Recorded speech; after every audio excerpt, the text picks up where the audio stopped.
متابعة سكر الحمل هتبقى ازاي؟ أنا شخصت خلاص إن عندي سكر حمل، المتابعة هتبقى ازاي؟ المتابعة بتبقى من أول يوم، بيكون في نظام غذائي لازم الست تمشي عليه.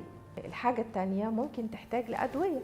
الأدوية دي عادة احنا أثناء الحمل أأمن حاجة ممكن تاخدها الست اللي هو الأنسولين، لكن كمان بندي معاه حبوب اللي هي الميتفورمين ايا كان البراند بتاعها، لان دول يعتبروا نوعين من الادويه المسموح بيهم اثناء الحمل. مهم جدا ان الست تتابع السكر بتاعها، فلازم يبقى عندها جهاز السكر او الجلوكوميتر بتاع البيت. لازم حضرتك تقيسي لي السكر قبل الاكل وبعد الاكل بساعه او بساعتين، لانه السكر قبل الاكل مش مسموح انه يعلى عن من 92 ل 95 مللي جرام، بعد الاكل بساعه ما يزيدش عن 140، طب بعد الاكل بساعتين ما يزيدش عن 120. حضرتك لازم السكر يكون في الرينج ده.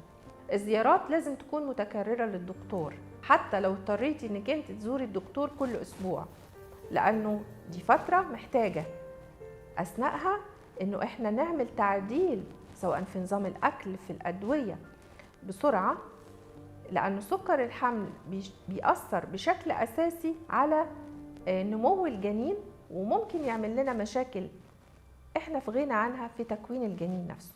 كمان السكر التراكمي ممكن الدكتور يطلبه أثناء الحمل عشان يتأكد انه فعلا القياسات بتاعة السكر اللي احنا بناخدها بشكل يومي دي قياسات مظبوطة، وانه الامور تمشي كويسة مع الست الحامل.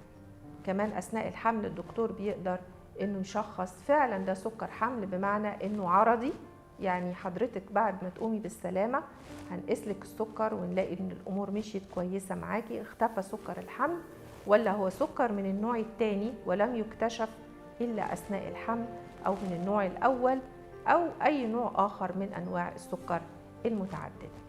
فمتابعة سكر الحمل مع طبيب مختص شيء اساسي لصحة الجنين ولصحة الام اثناء الحمل وحتى بعد الولادة.